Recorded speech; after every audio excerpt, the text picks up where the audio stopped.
Eric Collins, welcome to the show. Thank you for having me. The first official guest. Pod. Yep. Take that. Put my name on a plaque. Yep. Of The Honest Answer. And you've been a big part of my journey of finding truth and The Honest Answer. And what an honor to have you on.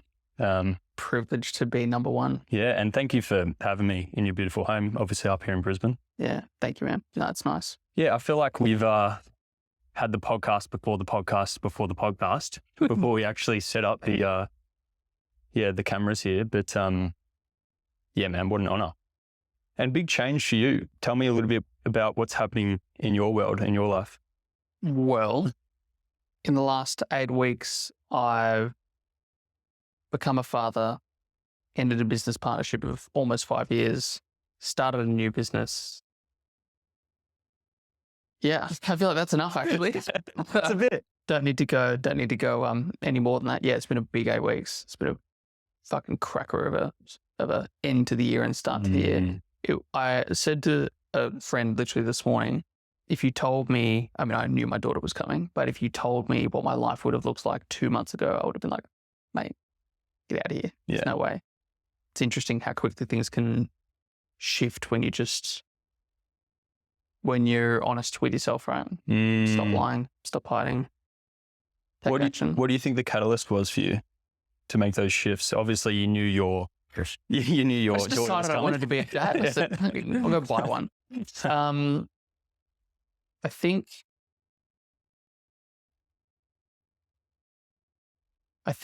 I'm patient sometimes to a fault.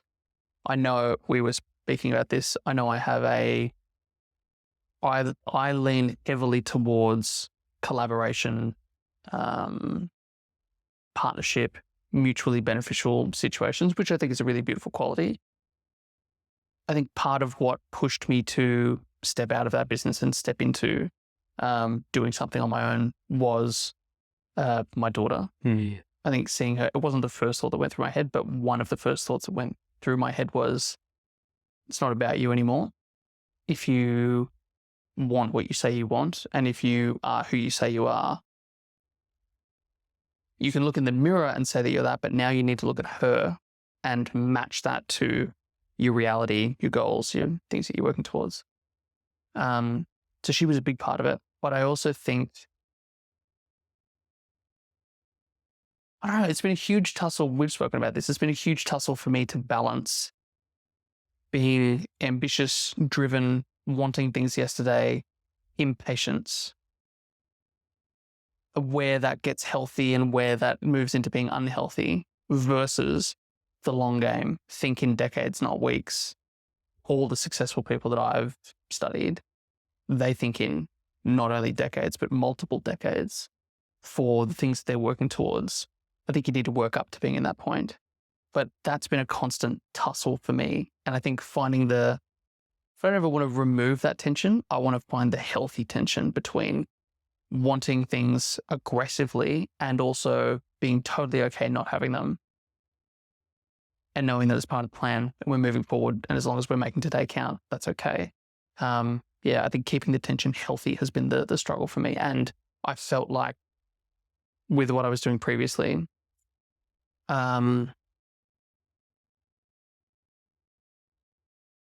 just think the timeline no longer suited what I wanted, and my desire for results outpaced my desire for collaboration in that particular venture, which is not a problem. Yeah. Lots of layers. Yeah, there's always a dichotomy between living for now and living for the future, and it's a dichotomy to manage, not master, isn't it? Mm-hmm. And it sounds like, again, you've come to this point where you've like delayed for the future, and now it's time to step in. It reminds me of Think and Grow Rich, like just coming back to your daughter for a second. He mentions in the book, there's 3 catalysts for change. Births, deaths, near-death experience. So death of a close family member or loved one, newborn, or new love. New love. Yeah, that's it. Yeah. And if I reflect back on your life, because I've known you for 6+ years now, I think, obviously you married your beautiful wife, but even when you met her, the change and transition from when you met her and that new love and how motivating that is. But then you've got this brand new love in your life as well, your daughter, and how motivating that is. I just think it's very beautiful and so fascinating on the human condition, like what we're willing to risk, really, right? Like you've gone out on your own, 2-week-old daughter. You've made that decision. It's end of the year when people love making decisions about starting things and getting involved. Yeah, I've heard, and most of the people that I work with and are friends with have kids. And I've heard plenty of them say, oh, it'll be the best thing that you do. It'll be the hardest thing you do. I've heard lots of them say, it changes everything. But I think I knew intellectually that it was going to rearrange my value hierarchy and it was going to shift the way that I made decisions. But I think there's a difference between knowing something's going to happen and feeling it when it happens. And it just hit me like a freight train. It wasn't this, I saw her and then everything made sense. It wasn't that like romanticized idea.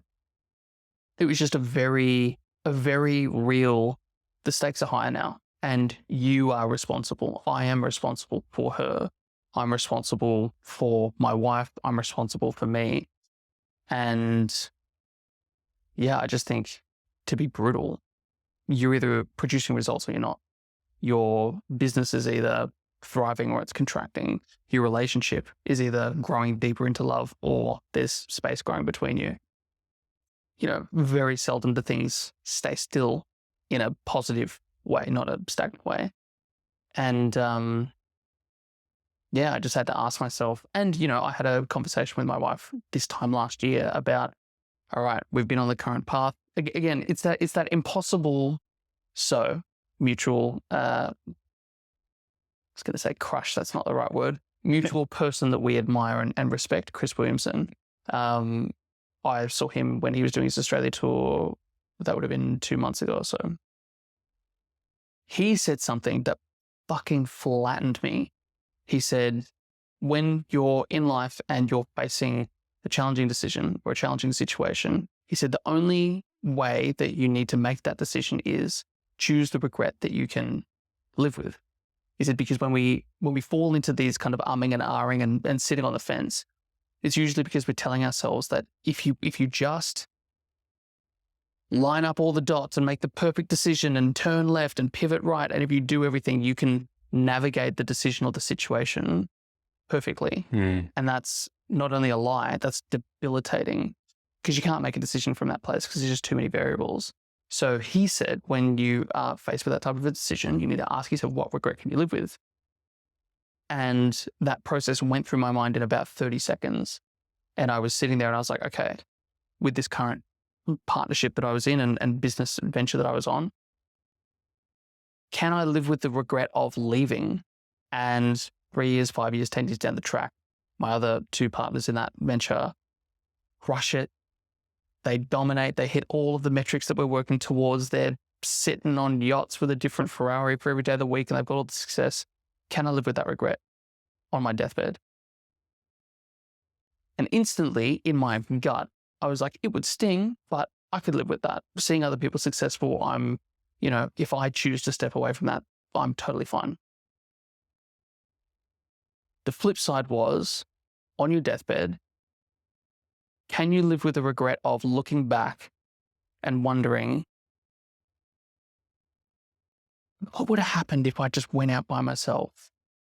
If you just took that next level of responsibility, took the next level of control, and just backed yourself. Yeah, Adelaide was a few days old. Yeah, life was busy. Yeah, all of that. But I wonder what would happen if you just backed yourself. And my gut did a 180 and I was like, all right, well, that's my decision then. Mm-hmm. I can't. And it's so interesting. It's so interesting when you make decisions from a place of what's the truth, not from a place of what do I want the truth to be or what would be a really convenient truth for me right now in this situation to avoid tension. I think if you are willing to, I have found for myself, when I'm willing to ask myself a question and genuinely, honestly hear the answer, it's usually an answer that is challenging in the moment, but it's always right. And I don't think I've ever been faced with a challenging situation, asked myself, which way should I go? And when I've gotten the honest answer and acted on it, I don't think it's ever not worked out, even if it's been hard in the moment. Because, the dots always connect in reverse, right? You look back and you're like, oh, thank God I did that thing. Thank God I ended that intimate relationship, or, moved interstate, or took that chance, or whatever. But in the moment, I guess that's where the rubber meets the road, right? Most people aren't willing to make that call in the moment because it's sticky and hard.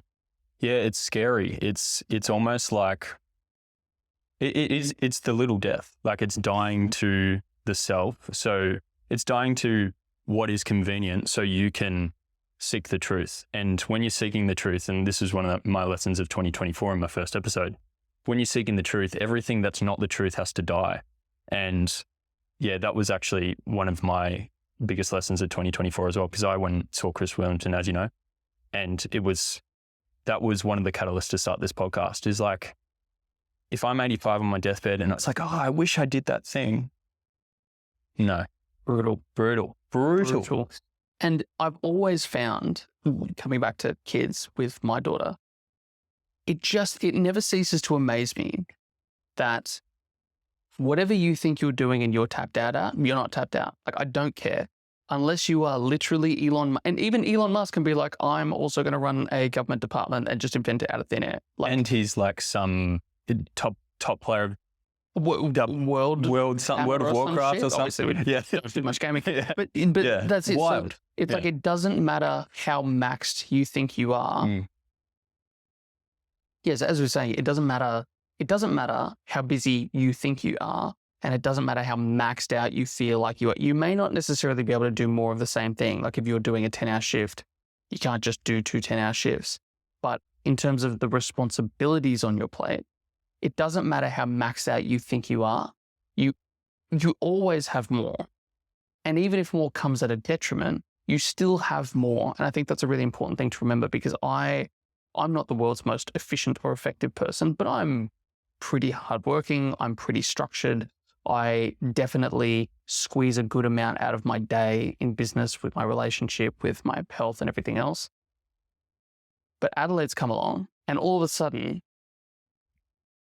hours and hours out of my day are now taken up with supporting Maddie, working, like doing stuff around the house. And yet there's maybe not been a great representation of the ending and starting a business, but I'm more effective. And I think that's because it's a combination of, I'm more decisive. I don't have the same lag time for making decisions. I'm more brutal about the things that are just filler time and dead time. And there wasn't a huge amount of that to begin with, but the bits that I have that were there, I've ripped them out. It's just fascinating. It's like, if you want to be more productive, productivity hack, go and have a kid. And it'll be chaos for about a month. And then after that, you'll be just on fire. At least that's been my experience. That's not the best reason for having a child. Yeah. Maybe think a little bit more about it. That's really interesting though. What do you feel like is, like, from someone starting out that's maybe super ineffective, but they're working big hours, to business? Yeah, in business in general, right? Like, just in life in general, like, how do you optimize and be as effective as possible? Not just efficient, but effective, right? Because I think they're two different things. But someone that's just starting out versus like an Elon Musk who starting a new government department, number one on fucking whatever, the World of Warcraft or whatever the fuck. Yeah, I feel like, I mean, I know he's the easy go-to, but I feel like Elon Musk is actually a terrible example, because most people, the vast majority of people, are not Elon Musk.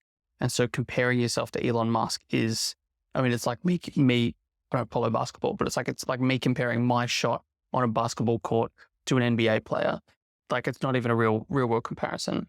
I think the easiest way, though, to be more effective and efficient, because they are wickedly different, you can be super efficient and radically ineffective, because especially in business, you're just doing a bunch of stuff really well that does not help your business at all. And I see that all the time in what I do. But I think the key to, if you want to be more effective and more efficient, it's just more responsibility. It's not necessarily more commitments, more things on your plate. It's more responsibility, and it's more at stake. Like, I think, without going too big picture, or maybe we should go big picture, but we have never been less responsible as a race, especially in the West, than now. What are we responsible for? Something breaks, I buy another one. If I have a problem, I just call someone with expertise, they fix it. I can replace just about anything on Amazon, and it's here in a day with money that I pay that's just zeros in an account that doesn't actually sit in the real world. Like, everything is so ethereal in a way. I think we've lost the need to be responsible. And what I have experienced, anytime I have seen a massive uptick in what I do and how I do it, is because the stakes have gotten higher. And it's a really strange situation that you don't need some ice bath morning routine to like hack your productivity and increase your optimized thinking system by 6%. I feel attacked. Yeah. But yes, I agree. You can do all I agree. of that, and yes. that's awesome. Yes, you can. But it's not. Like, instead of trying to do, I mean, you even told me when we were talking like a month ago, Yes. you were like, I don't need like the finger toe shoes and stuff like that. I just need to get shit done. Yes. And it's so, I think it's just the law of diminishing returns, right? Like, I could go and do ice baths every morning, and I'm sure that would be great for me. Or I could just put my phone on black and white mode, delete all social media, both of which I've done. I don't know how many hours that saved me years ago when I did it. I don't know how many hours that saved me, lots. And over the course of months and years, it's huge. So it's like we miss these gaping holes because we're trying to thread a needle through something over here. And I think it's because we just like deluding ourselves. It's comfortable. It's so much more comfortable to try and get a 2% gain than a 20% gain, because the 20% gain is probably going to mean some substantial behavioral shifts, and you're not going to be able to suckle at the teat of your own dopamine system, and you're going to have to actually do something that's hard. But like, either do it or acknowledge you don't actually want to be more effective. You want to feel like you're more effective, in which case go do your ice baths. I love that. And that comes back to seeking truth, right? Because if you can fumble around in untruth, but truth is staring at you, and truth doesn't care about your opinion, right? It'll scream louder and louder and louder until something changes. But how do you think as a society we come back to more responsibility? It's a big question. Yes. Specifically in the West, like specifically in Australia, yeah, it's a small question. Let me just pull out the answer I have in my back pocket. I think it starts with individuals. I am so far opposite the collective responsibility bandwagon. It all starts with individuals. You cannot make a group of people responsible for something, because a group of people is nothing more than a bunch of individuals in the same room. So I think it starts with self. I think it starts with the people who, the thing is, there are a lot of people in society that don't want to be more responsible. So that's not the place to start. And I feel like that's part of this podcast. It's part of what you do, what I do, what the people that our friends in our network do, is we want to be more responsible. So stop worrying about everything else that's wrong in the world. Fix yourself first. And then on top of that, it's find the people that already have the flame and help them fan it. Don't go out and proselytize and try and like stand on your soapbox and help other people. You can be more responsible too. Don't worry about it. It's like one thing I learned back when I was managing sales teams earlier on in my career. If you have 20 sales guys, there's going to be 2 or 3 killers that are just crushing it. There's going to be 10 to 12, maybe 14 people that are good and in the middle somewhere. And then there's going to be a couple of duds down the bottom. Or humans are worth the same, all that stuff, but they're duds. The typical sales manager will spend almost all of their time on the bottom couple of performers, which logically, when you look at it at first glance, it makes sense. It's like, well, if you can get them to be up with the middle of the pack, then everyone's performing and da-da-da. That's not what you do. The high-performing sales manager spends almost all of their time with their top performers, getting them to be even better, and then with their mid-performers, getting them to try and be top performers if they are capable. If they're just a mid-performer that's going to always be in the middle of the pack, keep them consistent, don't worry about it. Cut off the bottom few percent. Now, that's not inclusive. That's not a nice thing to hear. Nobody wants to be cutting people off.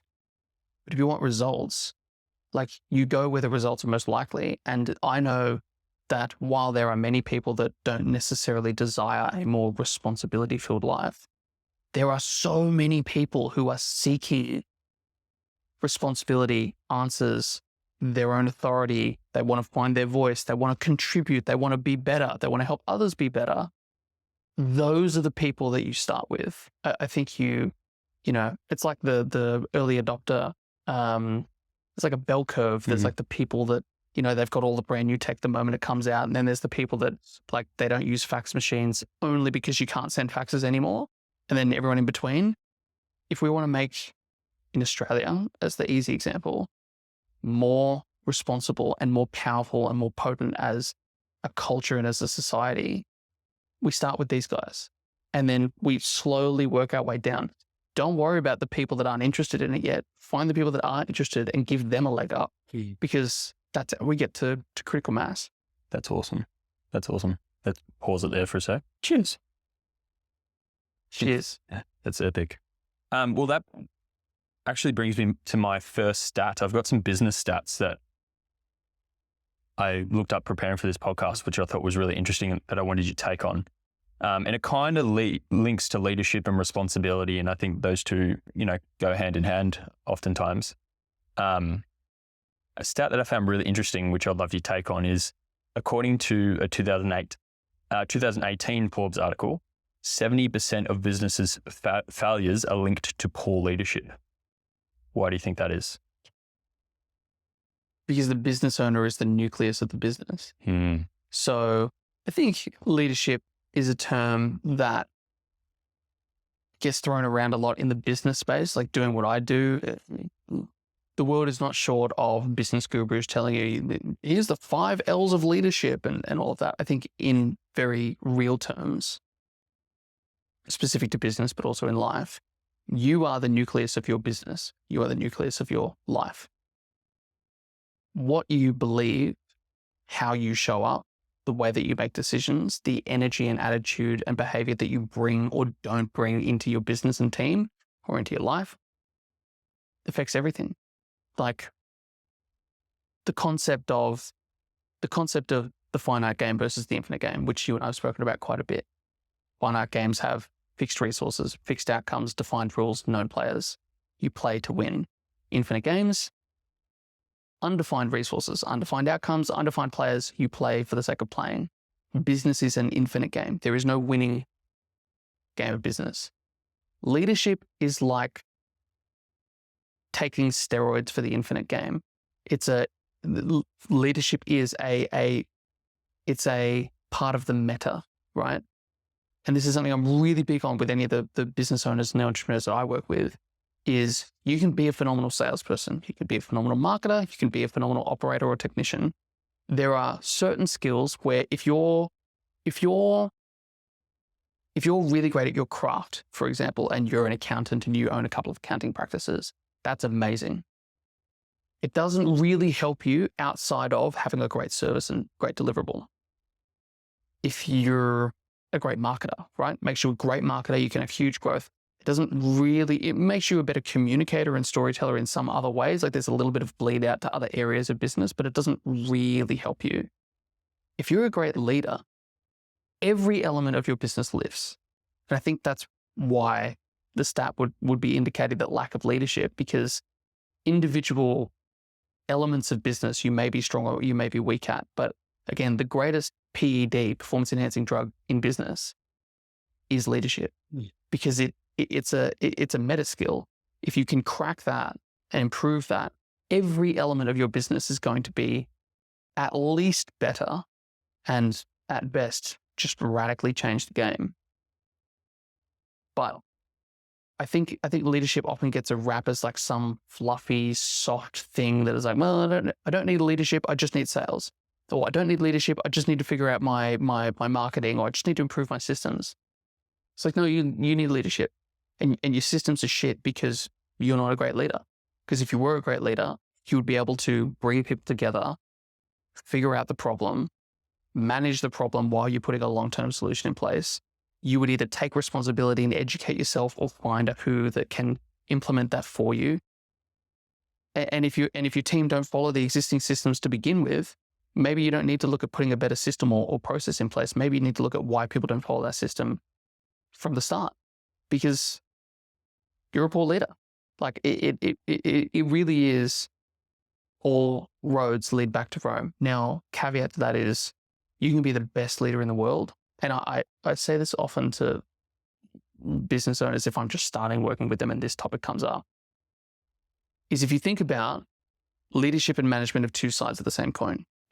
So leadership is the ability to bring people together, unite them behind a vision. It's getting people zazzed, right? And getting people plugged into how what they do is more than just what they do. Management is the skill of results, KPIs, systems and processes, performance. If you're all leadership and no management, everyone's walking around zazzed as fuck, nothing gets done. If you're all management but no leadership, a lot of stuff's getting done, but it's like living under a communist regime. So if you have one without the other, you can still produce great results. You can produce good results, but you probably won't be able to produce great results. And it doesn't matter which way you slice it. Leadership, again, it's just that meta skill, but it lifts every other area. It's like communication. If you can just learn how to communicate well, everything you do gets better. Your relationships, your business, your ability to sell, your children, your relationship with yourself, how you handle conflict, everything gets better when you train yourself and improve your ability to communicate. And the opposite of that is also true. Everything in your life gets worse when you don't know how to communicate well, or if you choose not to communicate well. I've just always seen that to be true.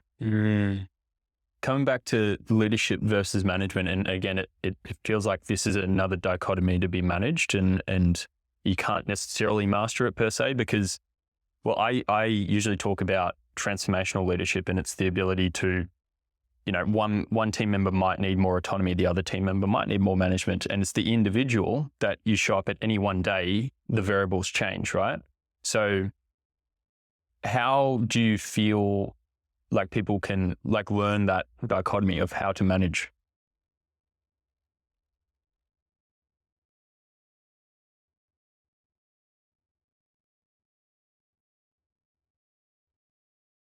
I think you have to believe that people are actually important. They're not a problem. They're not a nuisance you just need to deal with. If you put people at the center of your approach in business, leadership becomes an absolute no-brainer skill to develop and improve.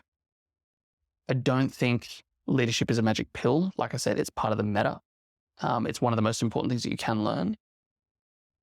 But yeah, I think it's at first it's a choice, and it's a fundamental question about what role do people play in your life? Like, are you the main character and everyone else is just an NPC? Good luck if that's your leadership philosophy. I think it's a choice to see people as important. I think it also takes a dose of realism to understand that some people are going to be here, and you being the best leader in the world is probably going to take them to here, because you can't hold someone to a standard that they don't want to be held to. I think that is also part of your leadership, though. If you have people in your business or on your team that don't want to be a part of what you are building and where you are leading people, why are they still there? Maybe you struggle with challenging conversations. Maybe you need to look at your own relationship with fear and rejection, and what happens if I come across as a dictator. Maybe you need to actually confront your internal dictator and say, yeah, look, part of me does want to be a dictator, but I'm going to run my team as a democratic dictatorship. Everyone's voice is important, but at the end of the day, buck stops with me. This is where we're going. I want everyone to get on board. If you don't want to be on board, it's totally okay. There's the door. Mm-hmm. It's being able to walk that line of, like my leadership definition, the in my bones, I believe that great leaders bring calm certainty and inspired action. Those two things. So, I'm biased because it's my leadership definition, but that's just the way that I approach business. It's all about those two things. And I think, again, it comes back to truth. I'm not a huge fan of the, this is my truth thing. It's like, you don't have a truth. There is the truth and there is not the truth. But there is also, there is truth in the concept of my personal truth, right? Because I can't remember who said it, but there's that great quote. Your perception is your reality, even when your perception is not reality. So if your truth, what is your definition of leadership? You actually need to look in the mirror and you need to define it. But again, do you even believe that you are someone who's capable of defining what leadership looks like to you? That's something that I think we miss, coming back to the responsibility thing. I think a lot of people, especially in business, they have so many voices screaming at them about what they should do, what they shouldn't do. Pay attention to this thing. They don't actually feel capable of or empowered to define their flavor of doing business. There is no right or wrong way to lead. There is absolutely more effective ways and less effective ways to lead, but there is no right or wrong. But if you don't believe that you are capable of and powerful enough to define who you are as a leader and to show up that way, and to show up that way imperfectly, then you're always going to be at the mercy of becoming a statistic because you don't actually step into your leadership. It's really interesting. It's what I'm hearing is leadership starts with self, and once you lead self, you can then in turn lead others. And it kind of ties into communication, right? Like, am I aware of my internal dialogue? Like, what am I communicating myself? How do I communicate to others? How can I understand myself enough to then understand others enough and communicate in such a way that actually resonates and lands? With communication,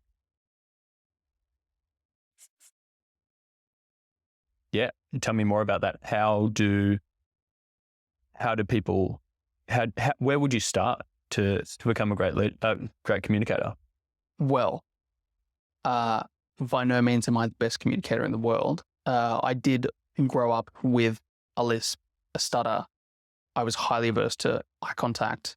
I would have panic attacks if I needed to speak to someone in a new or social setting.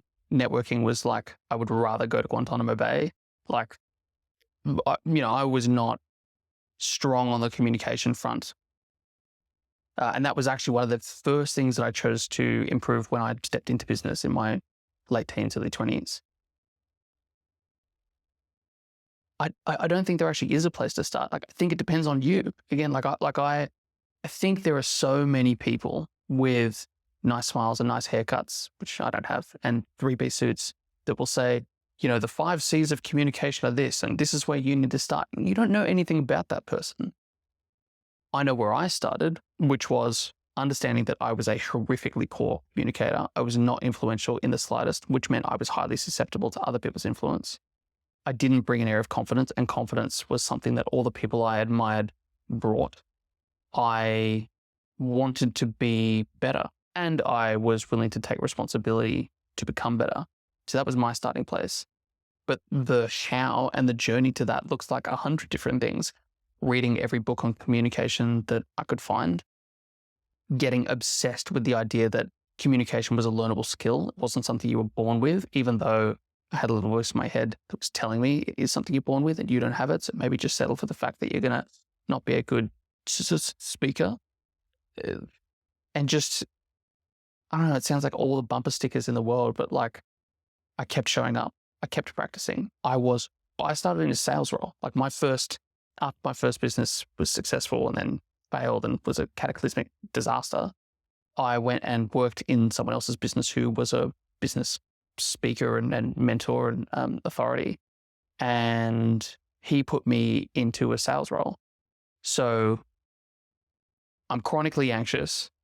I'm depressed. I'm not a great communicator. And he's like, go and talk to people for 8 to 9 hours a day. Have fun. So I like just doing the reps, like just do the reps. I think, again, like I don't know where someone else may or may not need to start if they want to become a better communicator. I've got no idea what your situation is, but there are a few fundamental truths. You're going to have to learn new things. So find something that you're interested in or an element of communication and go learn it. Books, podcasts, it doesn't fucking matter. And you're going to have to put in the reps. You're going to implement what you learn. So find a way to implement what you learn and keep iterating. For me, it was being in a sales role because I was getting paid to practice improving my communication, which I thought was quite clever, despite the fact I thought I was going to get fired every day for the first at least 5 or 6 months of my career in sales. And I think don't do it alone. Like, tell other people, hey, I want to be a better communicator. Like, don't keep it to yourself. Very rarely have I ever expressed a goal or an outcome or something I'm trying to work towards and had people shoot me down. It's absolutely happened. But 9 times out of 10, people are at minimum supportive and at best will actively try and help you along the way. So for me, that was telling other people so they would refer me books or great resources that they'd found. Joining a Toastmaster. Well, I didn't join one. I joined 4 Toastmasters in Sydney so that I could do the Tuesday, Wednesday, Thursday, Saturday run and like get as much practice in as I could. Me back then couldn't have told me what I needed to do because I didn't have the confidence. So I needed to look out at other people that had the thing that I wanted and just say, what do they do? And then I think when you can see the difference, it's just having the courage to do it again and again and again, and knowing that you're going to judge yourself, knowing that it's not going to taste very nice, knowing that you're probably going to feel like an idiot and like you're failing because you are failing, and just keep going. Like I don't know what that differentiator is for someone that quits and someone that keeps going. I think it's 100 different ingredients. Yeah, it sounds like, again, like what's your motivator? For you, again, you came back to individual responsibility on what we spoke about earlier, of you took individual responsibility and you were motivated enough to realize that, no, this is a skill that I can learn and I'm okay with eating shit until I get better. Repeatedly. Yep. And having people tell me, dude, you are so shit. I mean, he's like, yeah, I know, right? It's really bad. Please don't fire me. Give me 1 more week. But, you know, like for context, I've spoken on stage in front of 1,000 people.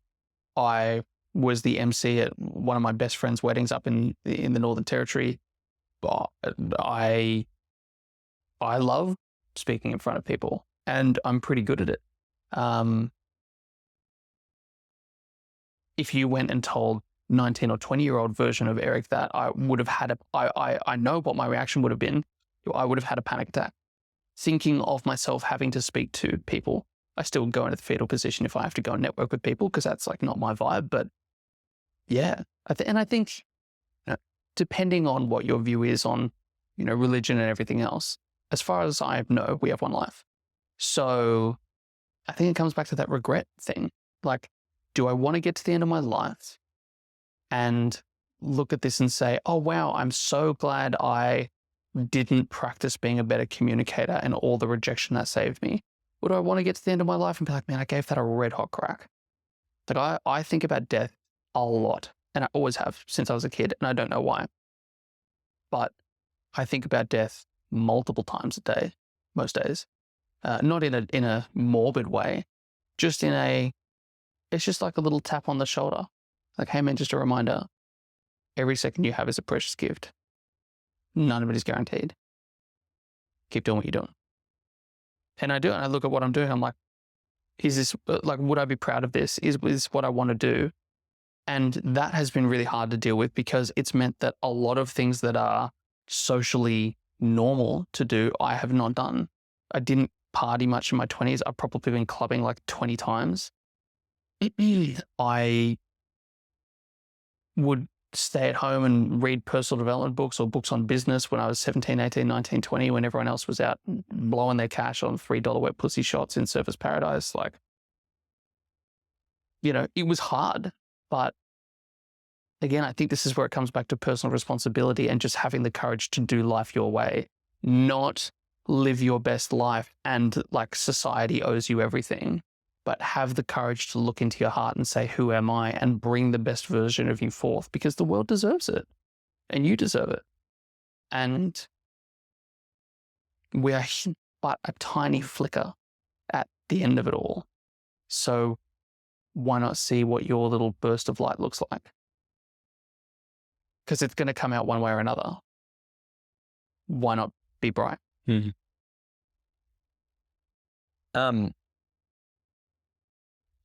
It's interesting. You spoke about when you were learning communication about essentially you didn't know what you were doing.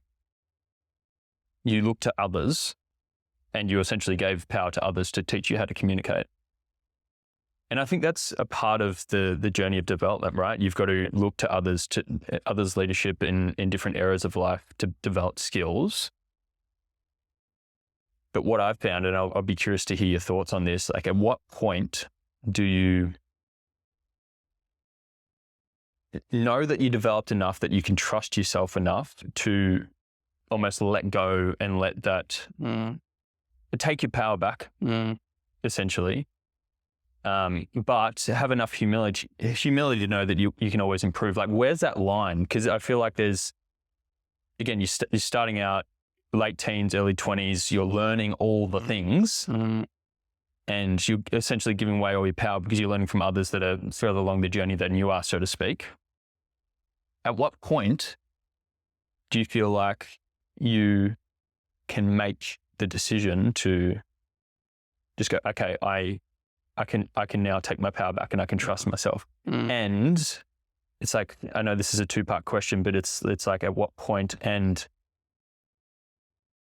what to look out for when you've gone too far. I still come back to personal responsibility because you, in the first place, you listened to your own voice that said, you're no good, you need to go and learn from others. So that was you telling you, that was you mentoring you that you are shit and you need to go and be better.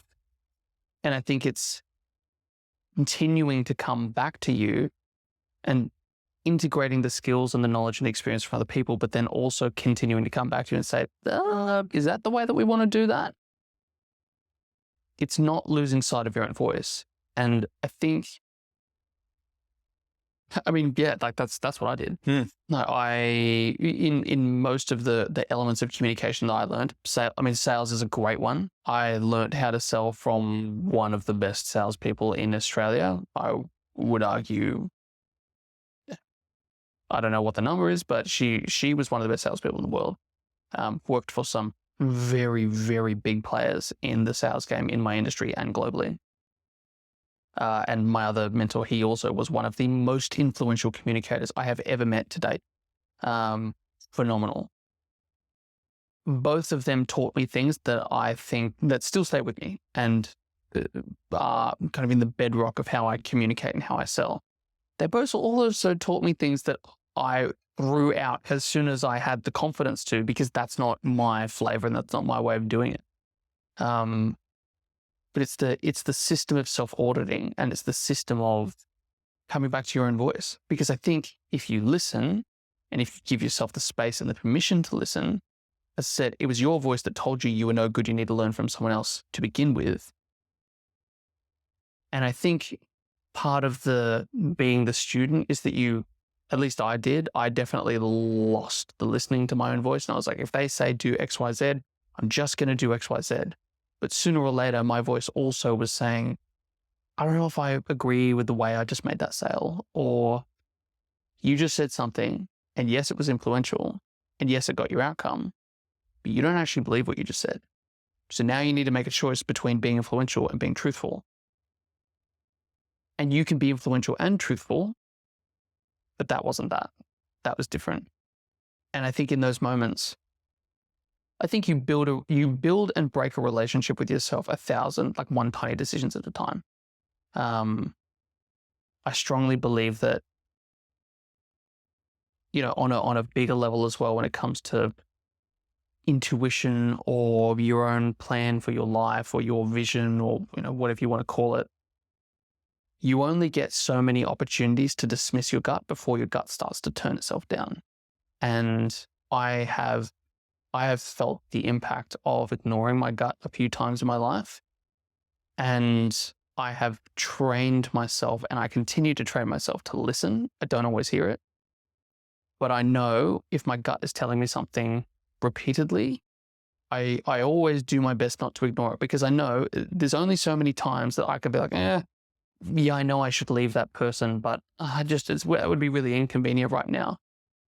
And then my gut will quieten down. And then my gut will come back and it'll be like, hey, I don't think you should be in this relationship. Yeah, I know, but that would be totally terrible because we're on holidays right now. So just like maybe later. It only does that so many times before the distance between that voice gets longer and the volume of that voice gets softer. And I've seen people ignore their gut and ignore their intuition. And just like, it's like they come up for air and then they go back under. They come up for air and then sooner or later, they're just on autopilot under the ocean and there's no reaching them. It's like the comfortable complacency. And I feel, and I get the sense based on my experience, it then comes out in unhealthy ways because you're shoving it down so that it'll come out in your health. It'll come out in your relationships. Yeah. There is a cost to not listening to truth. Absolutely. And that's where it comes out. That's really interesting.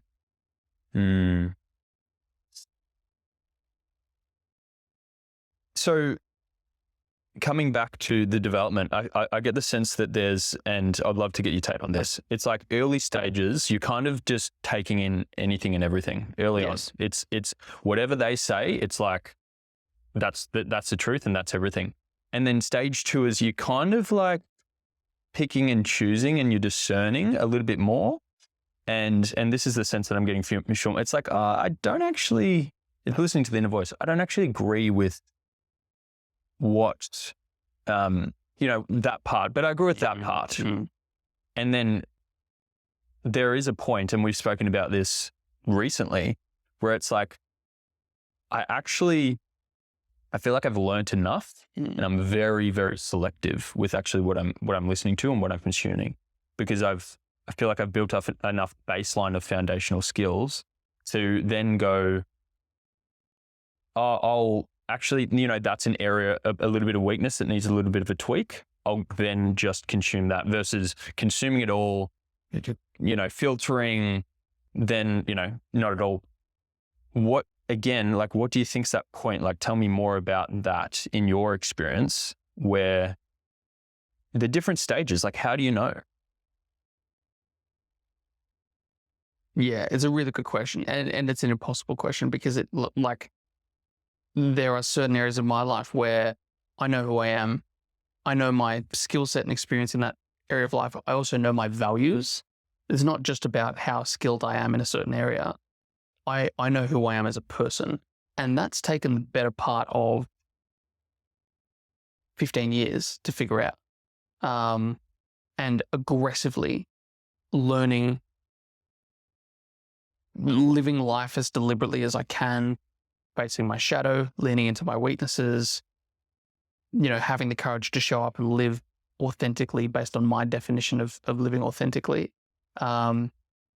It's been a huge 15 years to get to that, of, personal development, if you want to put it that way, to get to that point where I know who I am as a person. I'm constantly growing and evolving, but it's like there's a 2-stage test now, because one is, does this person know more than me on that level of business, for example? And if they do, obviously I'm far more inclined to listen to them. There are people that know far more than me about certain areas of business. I do not give a shit about their opinion because I don't approve of them as a person. their values, the way that they operate, whatever it might be. And again, I think binaries are really sexy, like good and bad, right and wrong. So convenient for the brain to just be like, cool, that whole person, we can just wipe that off, not important. Or don't listen to anyone else, only listen to this person. I think the world is far more messy than that. I think that we swim in a soup of grey every day on almost every topic. I think right and wrong exists, obviously. But I think it's just about, one of the most powerful questions I've been given in life is the question, where is the truth in that?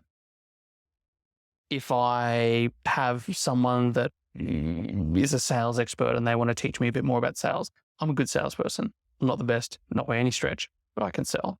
If someone tries to teach me sales, or they're telling me, listen, the way you just closed that deal, you could have actually done X, Y, Z. I think for me, it's just the self-audit, and it's having the humility to ask the question, well, where is the truth in that? It might only be 1 or 2%, but there's usually going to be a kernel of truth. However, just because there's a kernel of truth doesn't mean I need to take it. It doesn't even mean that anything other than, there's a kernel of truth. I think it's the ability to, it's actually the combination of 100 micro skills stacked on top of each other.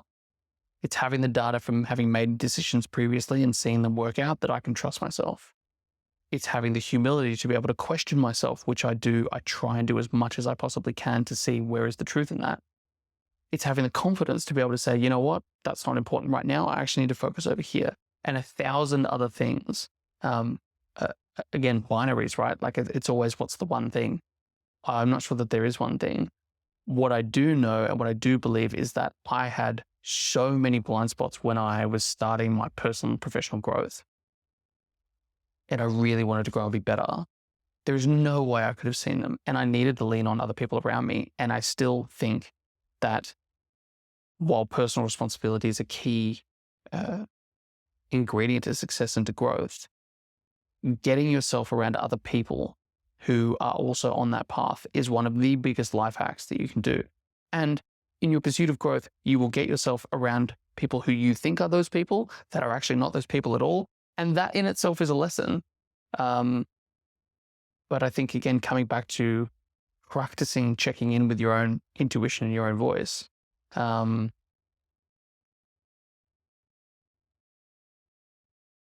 think if you listen close enough, long enough, the truth is almost always there. Very rarely have I not been able to discern what the truth is. And in those situations, I go to trusted advisors and people that have proven themselves to be reliable and values aligned to me. They view the world the same way through the same lens that I can go to and say, hey, this is the situation. And it's normally pretty obvious. It's just that dichotomy. Confidence and humility, skill set and experience, while also being the forever student. It's just walking that line. Yeah, there seems, again, in this conversation, it sounds like there's a theme of dichotomies to manage. If you're lacking confidence, what would you say to someone to, build their confidence and build their trust in themselves? How would they go about that without, I guess, without overinflating their ego, without, coming with too much pride? It's that balance of trust and humility. In Alcoholics Anonymous, they have this concept of a fearless moral inventory, which I love. If you aren't, and I wasn't, I was a horrifically non-confident, inconfident. I was lacking confidence big time. Part of my leadership definition is calm certainty. I'm a very confident person now. The way that I got there was taking a fearless moral inventory of all the reasons why I wasn't confident and having the courage to actually knock off that list. And you don't need to hero yourself and start with the biggest, ugliest thing, because you're probably not confident or skilled enough to do that. Start with something small. But I think data speaks louder than, there's no amount of looking in the mirror and saying, yes, I can 10 times. It's going to make you feel like a confident person. You're going to come across like an ass. And I think people are, we as humans are very attuned to differentiating between someone who is, well, maybe even to swap the language, differentiating between someone who has confidence and someone who is confident. Or even better for me than confidence is certainty. Because I feel like you can be, a person with certainty can be in a situation where they have no fucking idea what's going to happen. Chaos everywhere. Like the easy example is, think of people in the military. You can be in the middle of a war zone. There's bombs going off. There's gunfire. You've got people everywhere. There's threats everywhere. This is life and death. And you can still be standing in absolute certainty. I don't know if there's a threat around that corner. I don't know if we're going to make it out of this. I don't know A or B. What I do know is we're here. We're a unit. Our objective is that. We're going to find a way to make it happen. Like, I think that there is so much power in being able to sit in certainty despite uncertainty. And that might sound like a word salad, but it's actually very practical. Like, can you show up with confidence when you are feeling, or when you are lacking confidence? That's a great test. But yeah, I think the place to start is actually look yourself in the mirror and do a fearless moral inventory and ask yourself, why am I not confident? If you're not confident because you're insecure and you hate getting feedback and you know that you maybe don't have as good a grip on your emotions as you probably should, and you think you're better than other people and your ego probably needs to be checked and 50 other things, start working on it. Because if you fixed, like, confidence isn't, I don't feel like confidence is something that you build necessarily. I feel like confidence is something that builds naturally when you clear away the shit. At least that was the case for me. Like, I didn't need to go and become more confident. I needed to actually look in the mirror and be like, that's a mess. And the more I fixed that, and that still happens, the more I fixed that, the more confident and certain I've become.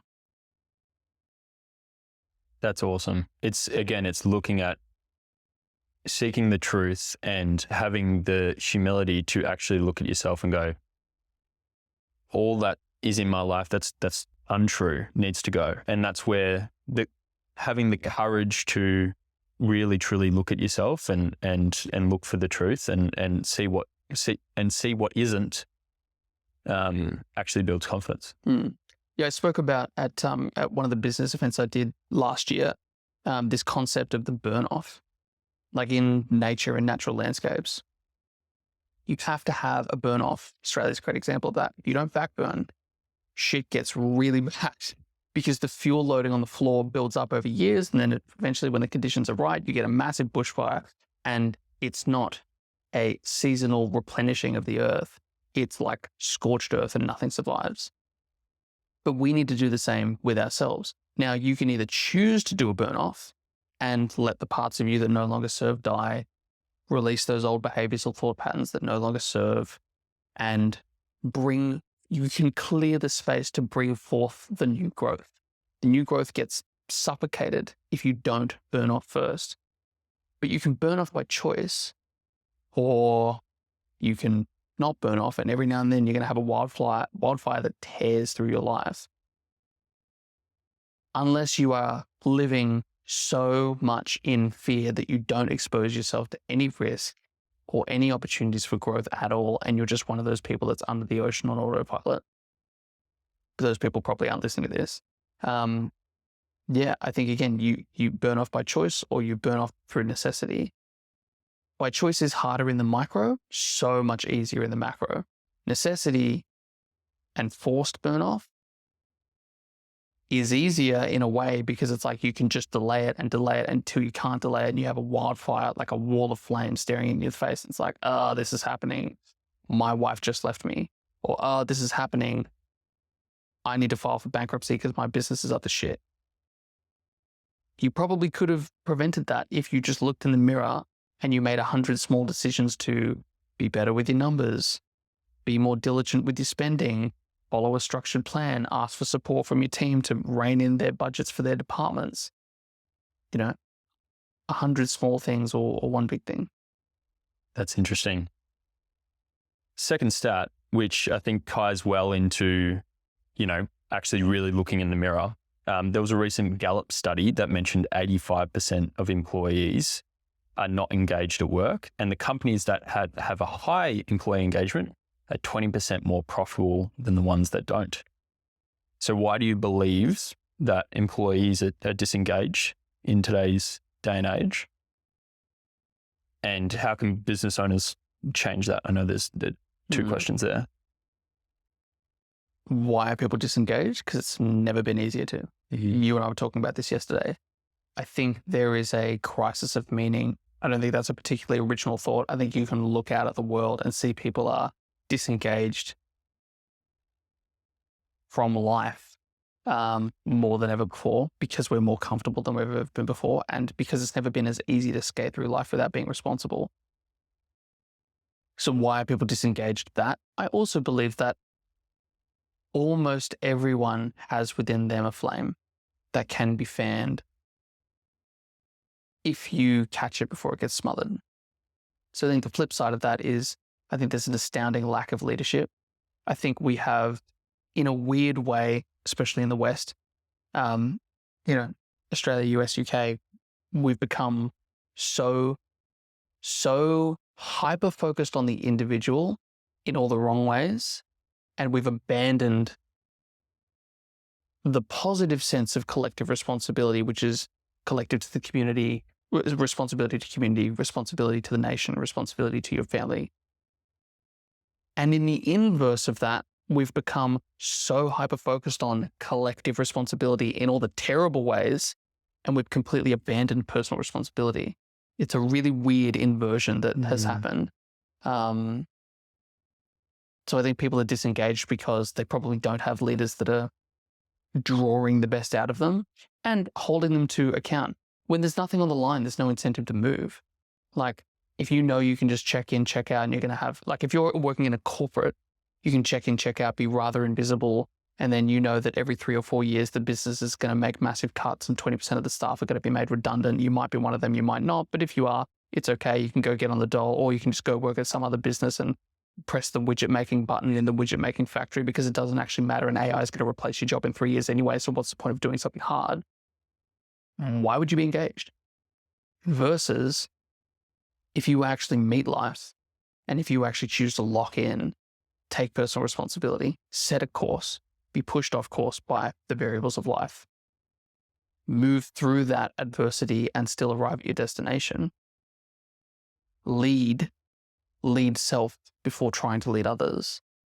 I think engagement is almost impossible to not have if that's your approach. But I think in small business is obviously different to corporate. I think most business owners, most is maybe not true. I think many business owners, in their heart of hearts, amongst their fatigue and exhaustion of the demands of business, fall into the trap of viewing people as a problem, rather than viewing people as your greatest resource, and not resource in a clinical sense, but people are your greatest strength, your greatest resource. They just are. They always will be. And I don't give a shit about tech or AI or software or anything else. At the end of every AI piece of software or system is a human.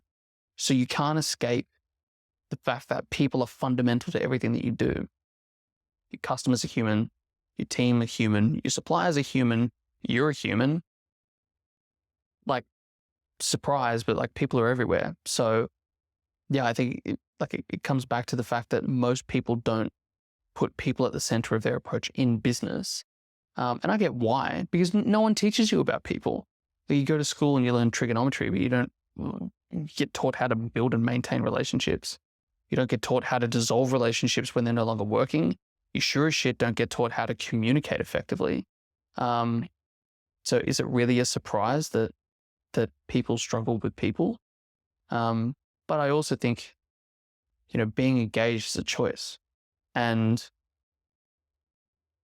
I think we have gotten ourselves into a massive mess with technology, like a huge mess. Like, we are so deprived of our dopamine because it's just getting sucked out of us at every second. And like, I struggle with like managing my own technology, for example. And I'm quite a disciplined and strong-willed person, and I struggle. So yeah, like I think we've gotten ourselves into a mess. I think it's individuals who have the courage to self-lead that are going to get us out of this mess, not the masses, surely not the government. And I think, as much of it is a cheesy saying, like, if it is to be, it's up to me. Like, I don't control the government. I don't control what corporates do. I don't control what technology comes out. I do control what I do.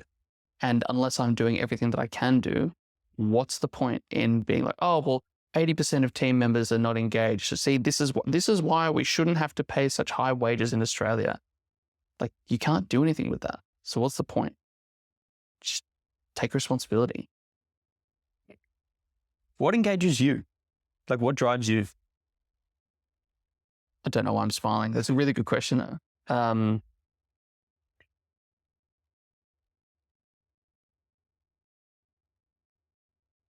Death drives me. The fact that I know I have one life, one opportunity. Shout out to my boy. Growth. I'm fascinated by the fact that we can learn. Like the fact that I can have a problem and then I can go away from that situation, consume information, approach the same problem situation and have a different outcome because I fed new data into my mind, blows me away. I think I'm quite hopeful and optimistic as a human, despite having battled with, depression and anxiety and fear for most of my life.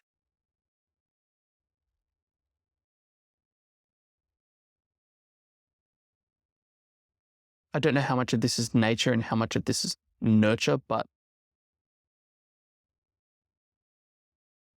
maybe it comes back to the death and mortality thing, but I feel like life is such a gift. Like, how could you not be engaged with life? Like, you get to wake up and do literally whatever you want. Yes, there are barriers. Yes, there are challenges. Yes, some things you need to work towards for long term before you can do them, whatever else. Like, you can literally do whatever you want. You can become whoever you want to become. You can build whatever skills you want to build. You can meet just about any person you want to meet. Like, it's the ultimate adventure. How could you not be engaged? And I feel like one of the things that, technology and just the monotony of the day-to-day, strangely in our modernity, is very good at sucking the mystery out of life. And it just feeling like, it's the same day on repeat. So you may as well just rip all your dopamine out through a screen that's in front of you and ignore the fact that your kid just took their first steps and, you better catch it through a camera and experience it through a lens.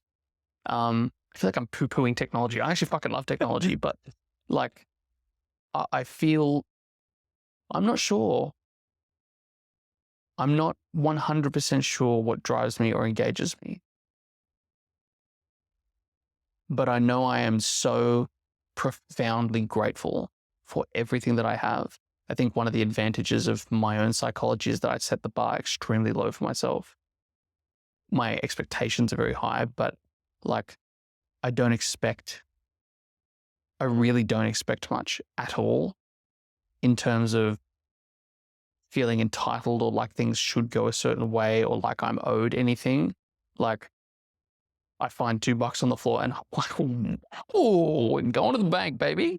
Like, I just don't, I just view it as anything that is even slightly good is like the biggest win ever, because I think I know I have not had the hardest life by any stretch of the imagination, but I know what it's like for things to be hard. I know what it's like to feel alone. I know what it's like to be so deep in a pit of despair, it literally feels easier to just step out of the game than it does to keep playing. And so I think when I compare life to that, I'm like, this is fucking awesome. I've got clothes, I've got food, I've got a roof over my head. I have this thing that gives me access to any piece of information that I want ever. I have people in my life. I have the ability to find people that I reckon probably look at life the same way I do. How could you not be engaged by that? I think one of my personal values is enthusiasm. And I think that is a word. Enthusiasm has been replaced with hype. And I think that's a real tragedy. You brought up loneliness and despair.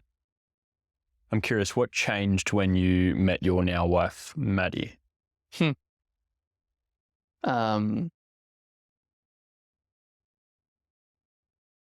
Everything.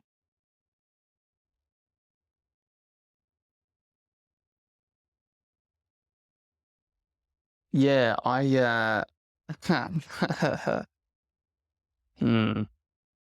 sip of whiskey. Big question. Yeah, I felt extremely alone for most of my life. I'm one of 6 kids. I was raised in a very busy household. I think most people feel like they're special. I certainly felt like I was special when I was young, like I was different. I know in very real practical ways I was different. I always, through my younger years, the bits that I remember, and through my teens, I often felt alone. I always felt alone, to be honest, because I think I felt, to me, what was the worst form of loneliness, which is feeling alone even when you're surrounded by people. Like, that's fucking hard. And I made a decision in my early 20s that probably wasn't going to find anyone that was going to be like that person for me. So better to just, accept that it's not going to happen. And that was a massive tussle for me through most of my 20s, was this burning desire to meet someone and have companionship, and, maybe you could even have a family and all of that, combined with just bitter fucking loneliness. And no one understands. No one gets it. They're never going to get it. You're different. And you're different in some cool ways that are nice, but like, you're not like other people. And toing and froing between both of those energies. Like, I didn't date for most of my 20s. I was a serial monogamist. Like, I was when I was like 15 to 17, I was in a relationship. And then from 17 to 21, I was in a relationship. And then when I ended that relationship, because I knew that I had so many holes in me that I would never be able to build a relationship with someone else if I didn't fix that first. So when I was 21 or so, I ended that 4-year relationship. And I just committed to myself. I was like, no more. Like, I've already broken 2 hearts, and that is like one of the worst feelings ever. So go and fix yourself before you try and get in a relationship. Like, build a relationship with yourself before you try and go and build a relationship with someone else. And that took me the better part of a decade. But which I've shared with you privately, I had a moment in 2020 where I feel like I was coming out of it. I was listening to my voice. I was like, you know what? Like, I feel like I've done enough work to maybe be open to the idea of dating. I did have a brief relationship with someone that didn't really work out.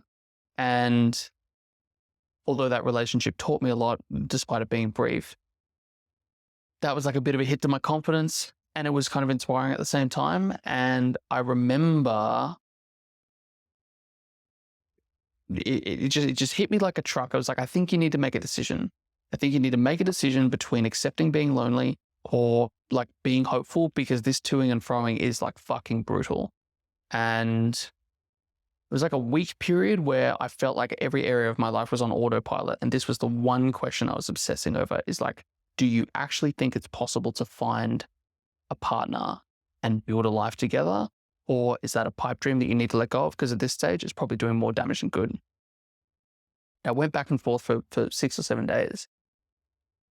And I remember it was late afternoon. I was looking in the mirror, and I remember walking outside to my balcony, pouring myself a very nice whiskey, and really just meditating on that question, continuing to, as I had for how many days. And I'm a big view guy. Like, I really need open space to think. Like, I can't think in rooms that are like standard height ceilings and shit. I need to be able to like breathe my thoughts out. And I had a beautiful view on my balcony, and it just landed.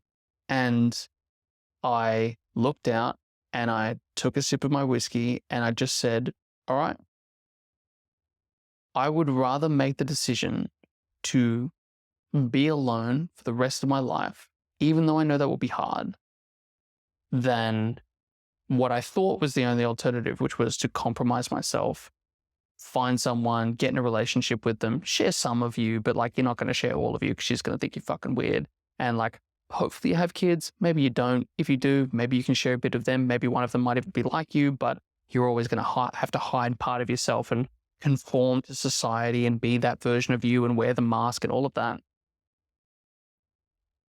And it just landed. And I said, no, I would rather accept that I may need to be lonely for the rest of my life,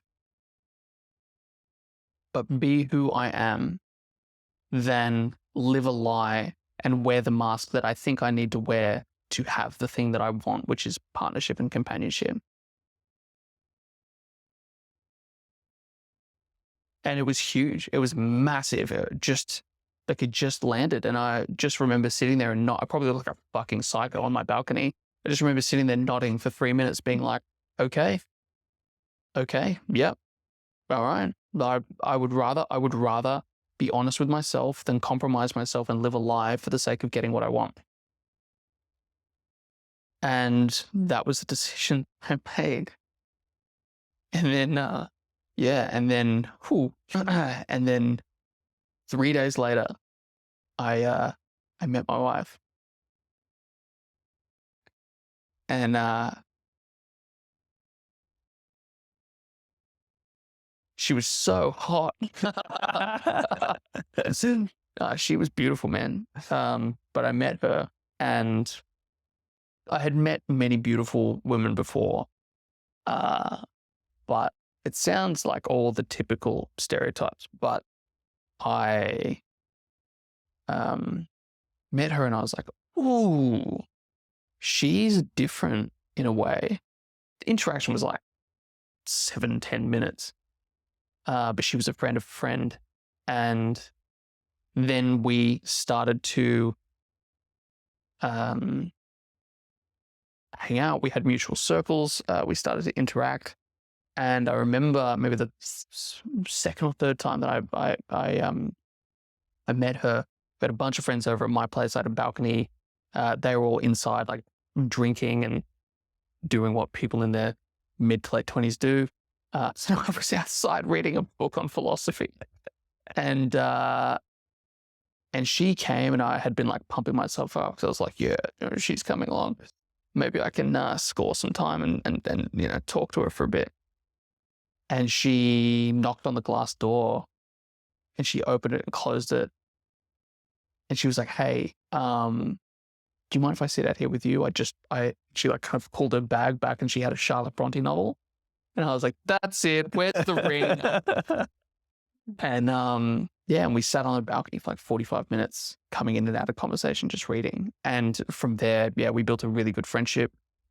She was in a situation where she, I think she had maybe just gotten out of a relationship, and she was like, she had made a comment at some stage. She was like, I'm done with dating. I just need to focus on myself. And that was hard because I was like, ooh, okay, I can see what I want, which is to push for a relationship and try and use my now very skillful communication and influence skills to get what I want. But what's right for her as a human is 100%. I could see it clear as day. I was like, you actually need to just be by yourself for a little while. And I was like, okay, well, you can be selfish and you can go for what you want, or you can, honor her as a human being and just, do that. So we did that. And we actually happened to build a really, really great friendship, then escalated from a friendship, a couple of months afterwards. And we, kind of toed and froed with that for a little bit. And yeah, but I've never felt so connected to another human being ever. And you can call it woo-woo, you can call it whatever you want, but I fundamentally believe that the only reason I met her is because I was willing to, on my own terms, come to peace with and make a choice about not having that, the thing that I wanted, if it came at the cost of compromising myself, and to stay true to who I am and what I believe. I believe I had to make that decision before I could ever meet her. And maybe we still would have met, but if I hadn't made that decision, she would have been like, oh, who's this guy and whatever, and we would have just crossed paths and nothing would have ever happened. But I believe that was a decision that I had to make, to be open to her seeing me, not like seeing me, but seeing me, and for me to also be able to see her. I still feel alone. I still feel isolated at times. I'm still weird and different to most people. But I don't feel alone the way I used to feel. What gifts has she brought to your life? Everything. So many gifts. I said to her as part of my wedding vows, my life has so much color now with you in it. She's a beautiful feminine woman. So naturally having that feminine essence in my life makes me more masculine and want to be more in my masculine core. She's very organized, which I am not always. So she definitely brings that into my life. I think she brings companionship, all the typical things that an intimate relationship and a marriage brings, but she also brings a very refreshing honesty. And to come back to the masculine feminine thing, she gives me that polar energetic opposite for me to help me lock back into my masculine, and to help her stay in her feminine. That energetic and sexual masculine feminine polarity is one of the many things that she brings, but that in particular is something that I cherish so much. That's beautiful. What do you think's the key to life? Yeah, life, business, philosophy. What do you think's the key to a thriving relationship in your mind, from what you've learned? Communication. Nothing trumps it. Like, if you can just communicate. Again, it's one of those meta skills, right? Like, everything else every other problem either gets resolved or exponentially easier to deal with. We went and saw these couple coaches who are also personal friends of mine, John and Amanda. They run a business called Retune, and they work with couples to improve their communication and deepen their connection. We had a great relationship and a great connection, but we still wanted to. It's that same philosophy. We can be better. Like, there's got to be someone that knows things that we don't know. So how can we do that? And at one of their events in Mulaney, they said that consider your relationship the distance between the two of you. And the quality of your relationship is defined by the distance between the two of you. And the distance between the two of you gets bigger and filled with everything that you don't say to each other.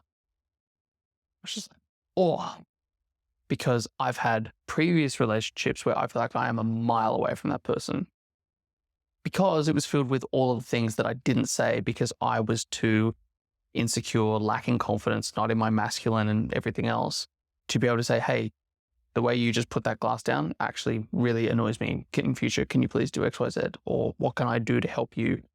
Whatever. I would just keep it all in. And like you said before, the things that you don't express manifest in unhealthy ways.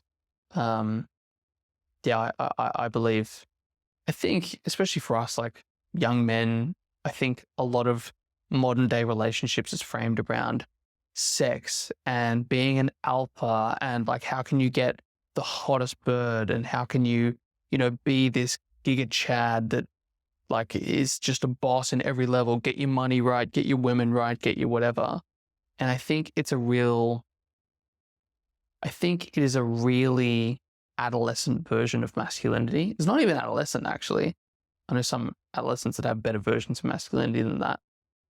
I think it's a really childish, immature version of masculinity. The quality of my relationship has been deepened not by like me getting my money right, but me seeking to be a more responsible individual, me having the courage and humility to actually face where I fall short and be better. Our relationship's been deepened by my desire to provide as a man and to be responsible for Maddie. She's her own woman, obviously, but I take responsibility for her as my wife and she does for me as her husband.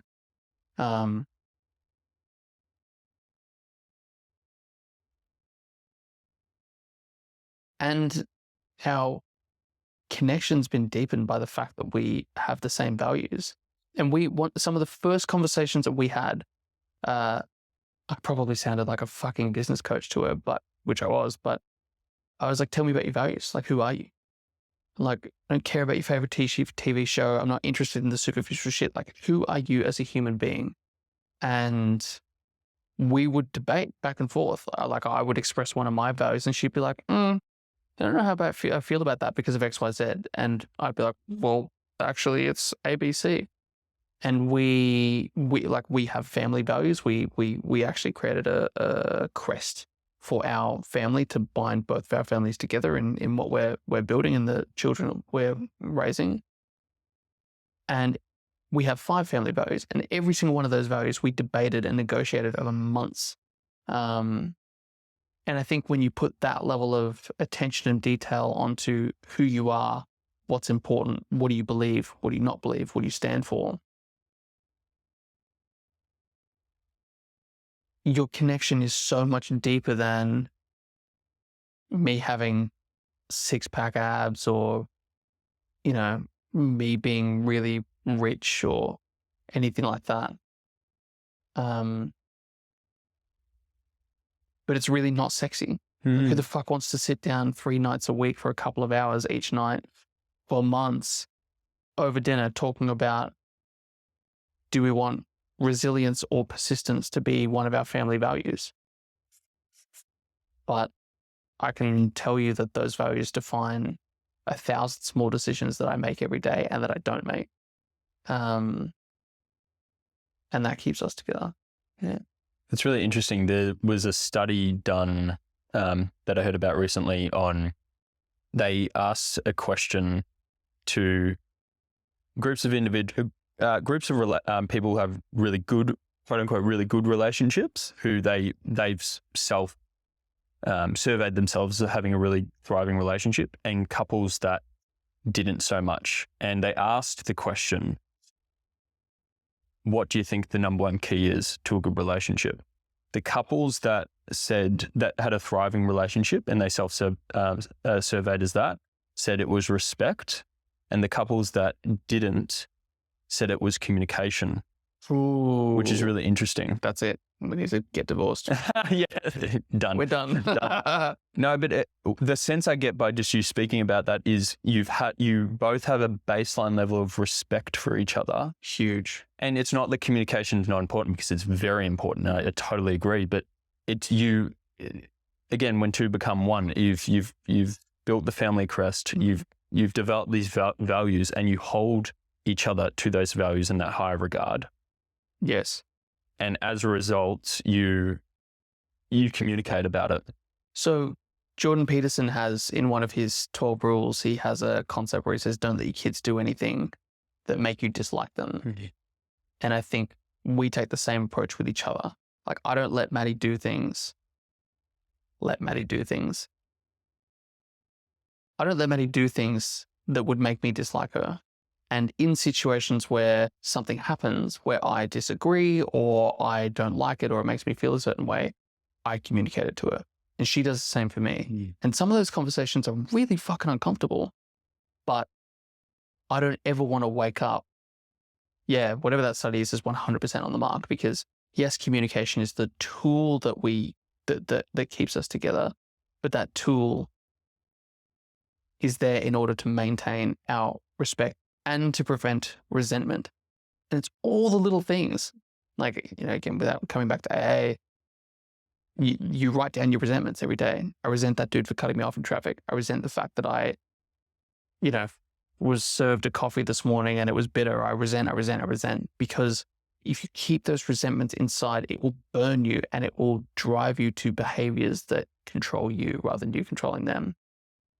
And I think it's the same in our marriage. We do not let resentments build up. And sometimes that means on a Wednesday afternoon at 9:45 at night, when you just want to go to bed and you got a huge day lined up tomorrow, you need to sit down and have a conversation about the fact that I left the toilet seat up again. And I don't want to deal with that bullshit. And she doesn't want to deal with that bullshit. But we know cost of not dealing with that and not having that conversation, because it's never about the thing, right? When she puts a glass down and chinks it on the table every time, it's not about the glass. It's about the fact that I feel disrespected because I'm over here reading and you're doing something that's disrupting me. And my interpretation of that is you don't respect me and you don't give a shit about the fact that this is the 20 minutes that I get to myself when I'm out doing all this other stuff every other day. And it becomes this massive snowball. And it's like, dude, I just put my coffee cup down a little bit loud. Like, what are you talking about? Yeah, I reckon that study's on the money. It comes back to that saying, contemplate the consequences for your inaction, right? Every time you don't communicate, because of the respect you have for each other, every time you don't communicate, what's the consequence of that? Yeah. There is consequences for not taking action. There's consequences for not communicating. Where else, and changing gears a little bit, and thank you so much for sharing, deeply about your relationship. I think it was beautiful. Pleasure. And I think if I was to say, if I am lucky enough to have half as beautiful relationship as you and Maddie do, I'd be a very, very lucky man. So, you definitely are a big part of, that role model and seeing what's possible. So I think that's really important to share. And thank you for sharing, and for whoever's listening as well. Thank you for being one of the 11 people that witnessed our vows and was a signatory to our marriage. Because we meant that when we said that, like those 11 people that were there, I think you probably remember, we kind of, got everyone together and we're like, hey, like this isn't a pop the champagne and like go crazy. Although we did do that and that was amazing. We wanted every person at our wedding to literally and metaphorically be a signatory to our marriage. Those 11 people were the 11 people that we wanted to and have leaned on when we've had challenges personally or challenges in our marriage, because those 11 people knew what it meant for us to make those vows. So thanks for being a signatory. No worries. That's beautiful. So coming back to inaction, you know, I think we spoke about this a little bit earlier in the day. What do you feel like is the difference between someone who runs a business that's running despite itself and a business that's, you know, thriving and successful and all those things? We did speak about action and the time in between action. But yeah, tell me more about that. Yeah. So one of the key frameworks that I use with any business owner is it's about shortening the window between problem, solution, action. Because for most business owners, not through any fault of their own, like business is hard and you're like a kite in a hurricane sometimes. The distance between when they identify a problem, when they eventually identify a solution, and then when they act on that solution is usually weeks, sometimes months, sometimes even years. Like I know people that know they have an outstanding ATO debt, or they know that they are not in a good financial position, and they have intentionally not looked at their P&L for a year. It's like, oh, it's just really overwhelming and blah, blah, blah. So when your window from problem to solution to action is, let's just say it's 4 weeks for any somewhat moderate problem in business. There's literally only so many problems that you can solve in a year. If you can shorten that window, and let's say you just take it from 4 weeks to 2 weeks, well, you can literally get 2 years worth of growth and progress and result in 1 year. You're not setting the world on fire. You're not like coming up with some magical 7-step process. You're just literally making better decisions and making them faster. The key is the action. And that's very different to the way that I used to approach business. When I first started my business, I was like, I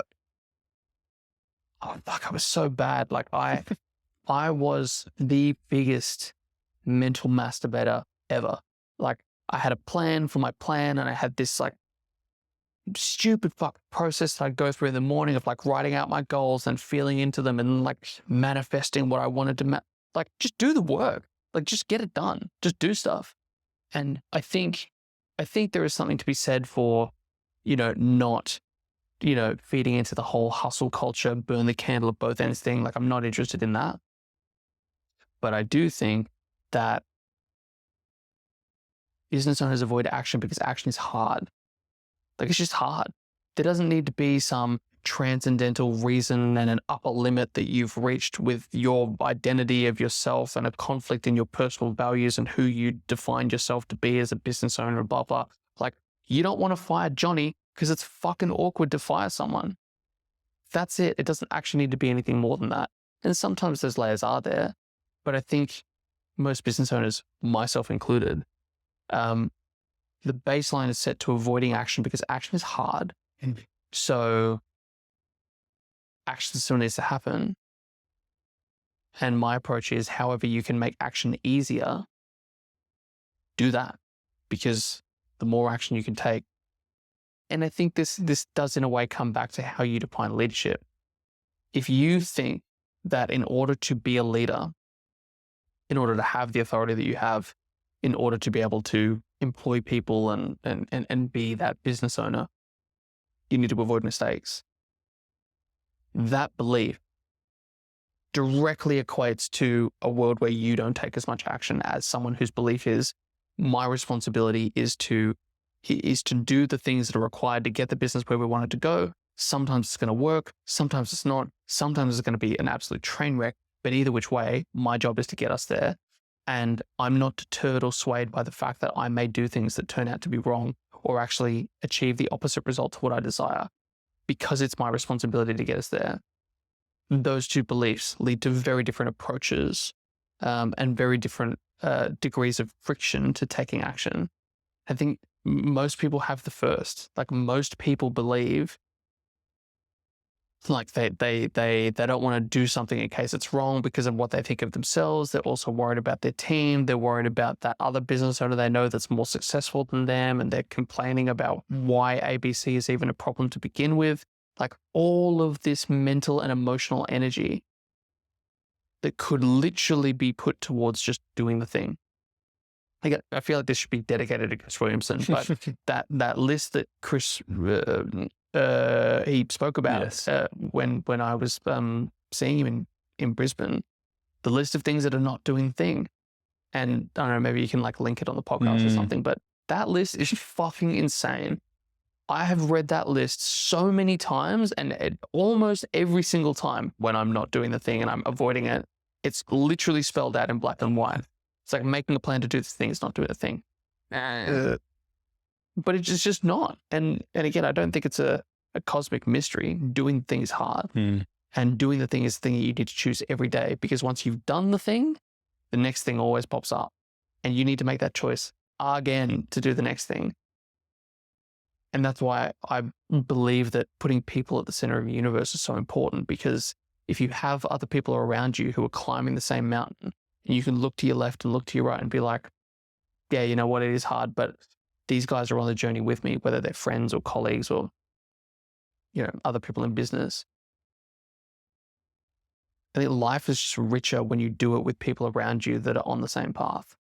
The burdens are no less heavy, but the journey just feels better. It sounds like the difference between pain versus suffering in a sense, right? Like it can be, life is painful, and it can inevitably it is, because you grow, you evolve, things change. You don't control the world. You don't control the world, right? But the suffering comes in the resistance of not taking the action and staying, playing small, staying stuck, staying in untruth instead of seeking truth and looking up. That's really interesting. There's another stat here. 85% of small businesses never surpass 1 million in revenue. Why do you think that is? Is that the ASIC stat? Is that specific to Australia? I believe so. Yeah, 85%. And then it's like 89% or 91% never surpass 2 mil. And I think businesses over 5 mil is something like 2%. Which is crazy, because there's so many. Especially with inflation. Yeah. Wild. Yeah. Yeah. Why do most businesses? Yeah. Like why do you feel like that is the case? 85% of small businesses never surpass 1 mil.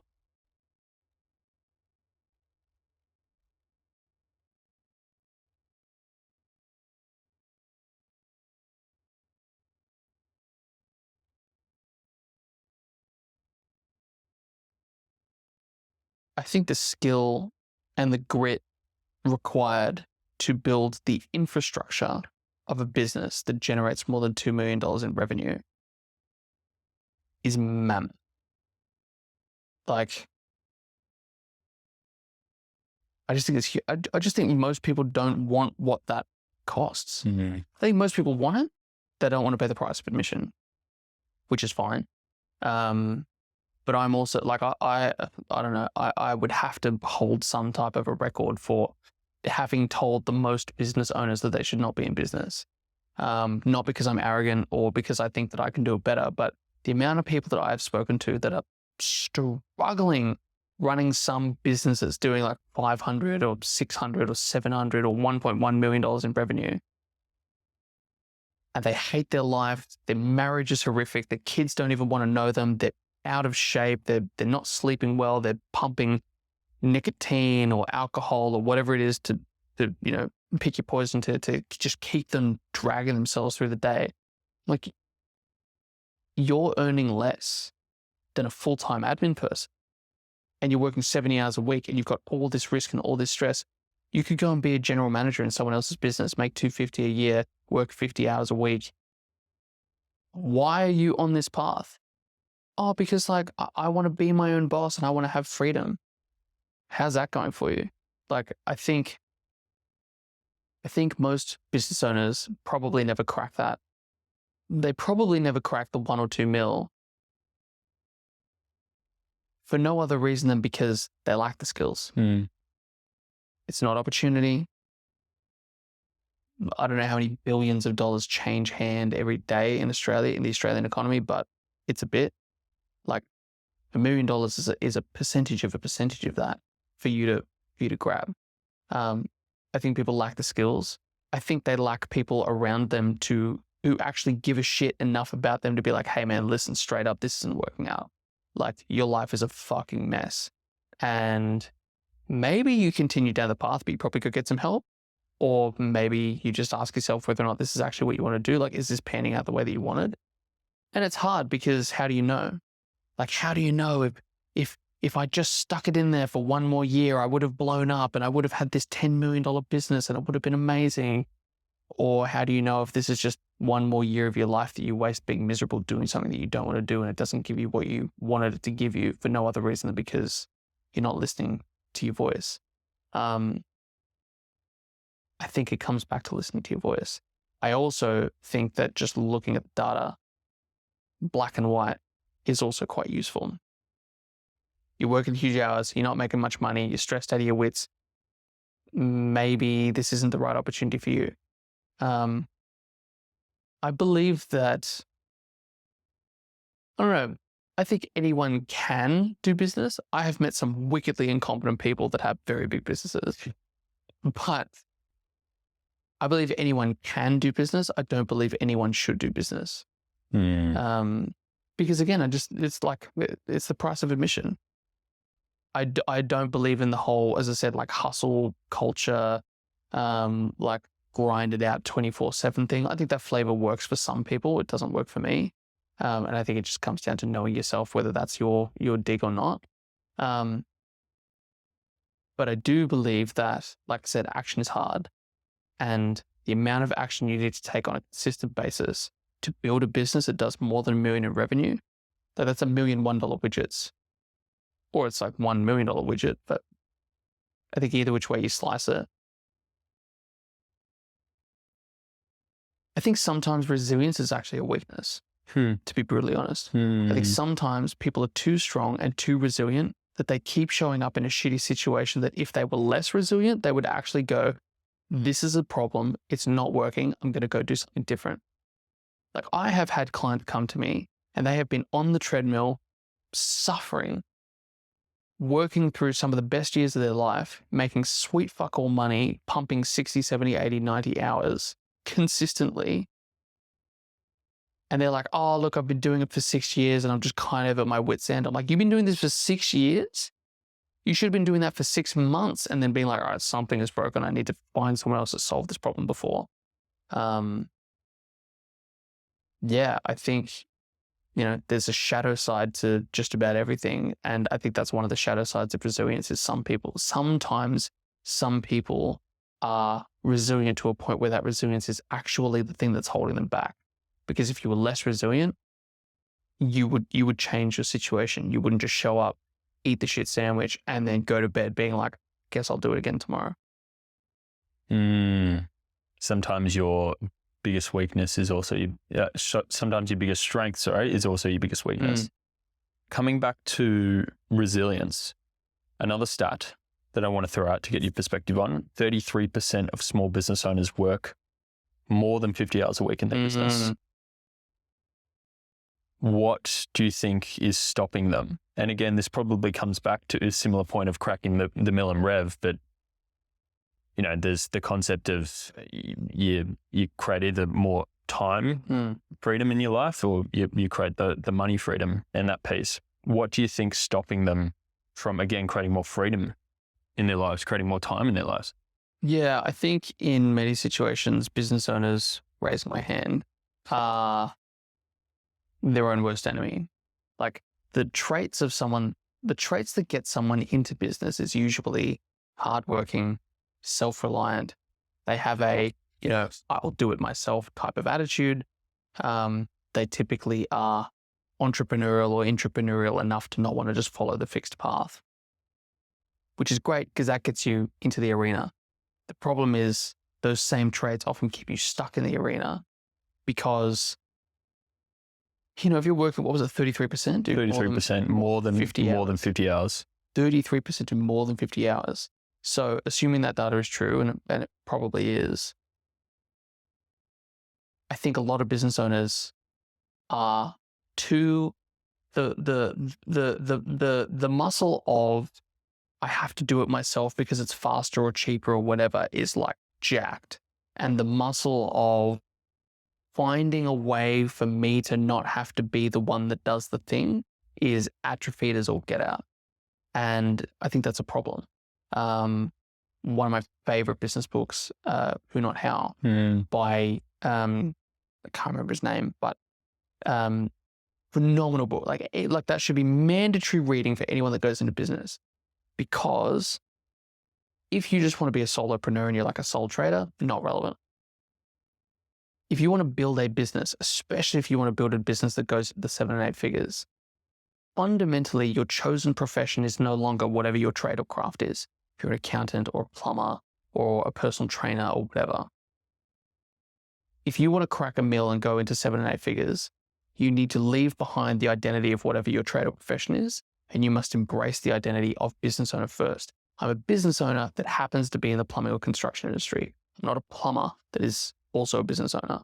And that might sound like a bit of a word salad and a bit of a wank, but it's actually really important, because if you're a plumber that just happens to own a business, you're going to be on site, you're going to be kicking the boys up the arse to try and be as efficient as possible. You're going to be doing all the quotes. You're going to be answering all the phone calls and dealing with all the problems. And it's going to get you exactly nowhere. If you're a business owner that happens to also be in the plumbing industry, if you're on site, having to lead and manage the boys, dealing with your phones ringing off the hook, you're going to sit there and say, my responsibilities to the business, I can't do all of these things, so I have a decision to make. I need to train someone up to be able to do that so I can delegate it to them. I need to hire someone. I need to create systems or processes that increase efficiency so I can better allocate my resources. Like, insert any one of 100 solutions there. But that is one of those things where your mindset or your identity really does define the solutions that are on or off the table. And I think most people never crack a mill, and most people are always stuck working huge hours because they believe that they have to be the one that does the thing, and you just don't. And like, logically, if you look at it, if you're running a business that's doing more than a couple $100,000 in revenue, depending on your profession, your industry, you already have someone else that's doing something in the business, whether it's a bookkeeper or a part-time admin person, someone's doing something. So by logic of that fact, you are already the person that doesn't do 100% of the things, which means you've delegated or systemized some of the things that you need to do. So you just need to do more of that. But somewhere along the way, we get stuck because, I'm the best one. No one builds houses like I do, or no one does the books like I do, or, insert whatever. And that's probably true, but you have a choice. You either work 50, 60 hours a week and your children are estranged from you and you were never there, and you become the mum or the dad who, you were never around, or you find a different way to skin the cat. And I think people get caught up on the how. Like, how do I skin the cat? How do I delegate? How do I whatever? It's actually not, that's the wrong place to start. You need to actually make a choice about what you want your life to look like. And I learned, it took me way too long to learn this, but I learned that in decision making, you make the decision first and the how then reveals itself. Or you find the how. You don't find the how and then use that to help you make the decision. Every time I've been stuck or delayed making decisions, because I've been trying to figure out the how first rather than making the decision. And by virtue of that, all of the what ifs kind of get peeled away, and the one or two paths that are the best way to proceed are in front of you. That took me way too long to figure out. And it's just the truth. Mm-hmm. And whenever, if there's a business owner out there that's stuck with some type of a problem that they need to deal with, I can guarantee you're stuck because you're trying to figure out how you solve it before you make a decision about what you do. And it doesn't work. You have to make a decision about what you want the outcome to look like. And then once you've made that decision, you look at the 2 or 3 most likely or best hows, or it at least points you in the direction of what you need to go and learn how to do. But yeah, otherwise you just stay stuck. It's really interesting. You talk about identity, and I think when you start a business, everything's reliant on you, right? You're doing it all. You're spinning the 10 different plates, and slowly but surely, yeah, you're right. No one does it as well as you, but you've got to make a choice on, do I want my identity to be around no one doing it as well as me, or do I want to build the life that I want? And I think that's what you said, start with what you want your life to look like, not necessarily the how, because then it's a lot harder to let go of the significance and meeting that need of significance, because that's your identity. No one does it as well as me. Yeah, and I also think that business owners are really good at solving dumb fucking problems. Like, there's a great anecdote that Bezos shared about the early days of Amazon, when they were literally like, I think they were in this like shitty corner office, and they were like packing books, and like one person was getting the right book and like flinging it across the floor, and the next person was like putting it in the thing and the cardboard box, and the next person was doing whatever. And they got to the point where this was early days of Amazon, but they got to the point where they had so many orders coming in that there was always 2 or 3 people just on the floor moving books along the kind of the little production line that they'd built. And people were starting to get sore backs, and like you had to stand up and stretch because you're like cramped over on the floor writing envelopes and stuff like that. And at one point they were like, we need to find a better way to do this. Like we can't keep doing this. It just doesn't work. And I think it was Jeff that was like, I know what we need. We need knee pads. Think about how much easier it's going to be when we have knee pads and we can just be on here for so much longer. We don't need to take as many breaks. And someone in the room was like, we don't need knee pads. We need a fucking table. That's great. But like, how beautiful is that? Like you're trying to solve the wrong problem, and you need to go upstream. And I think business owners are very good. You talk about identity. Very good at being identified as the problem solver. Like, I'm the guy that just solves problems all day, every day. When you're a hammer, everything looks like a nail. And I think it is a really dangerous trap to fall into. I've done it. I still do it. Of being the problem solver rather than going up a level. Being like, wait, do I even need to solve this problem to begin with? Or is this just a second or third order problem?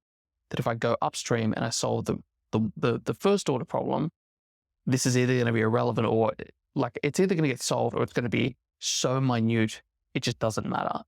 And I also think, to be honest, there's a level of ego involved with a lot of business owners, because they like to be able to be the one that comes back to their husband or their wife and says like, well, I spent the whole day doing this and I did that. And it's like a really shitty form of significance that you can use to justify why you're an absent husband, or why you're an absent parent, or why you're out of shape, or why you don't get back to people, or whatever.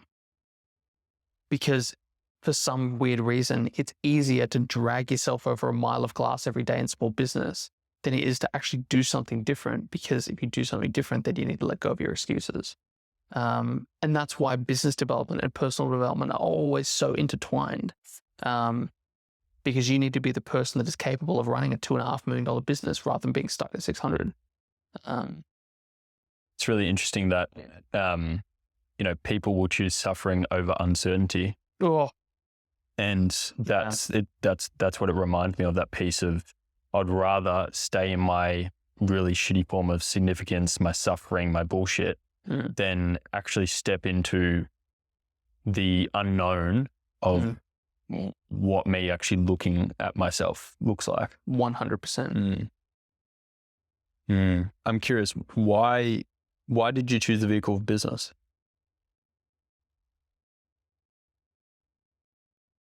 I'm not sure I really had a choice, to be honest. I think, actually, that's not true. I definitely had a choice. I wanted adventure. I am also quite a risk-averse person. So that's an interesting paradox to walk. It probably comes back to that hyper-awareness around my own mortality. So when I was finishing school, no idea what I wanted to do.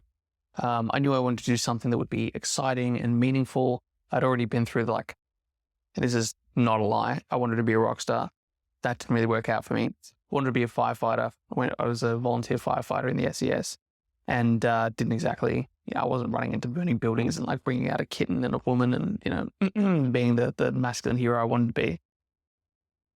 So I was leaving high school. I didn't know what I wanted to do. I knew I wanted to do something, and intuitively I knew that I wanted to do something that would give me a meta skill.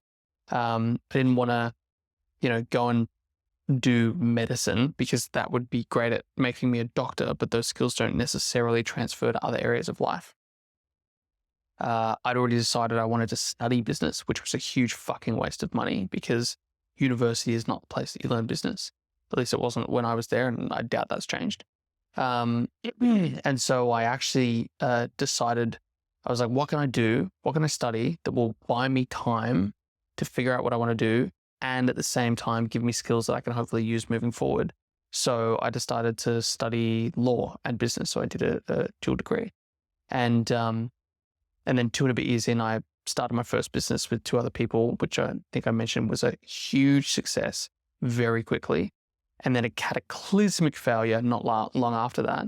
Like, you speak about cracking, most business owners never crack the $1 million revenue mark, 80 whatever percent.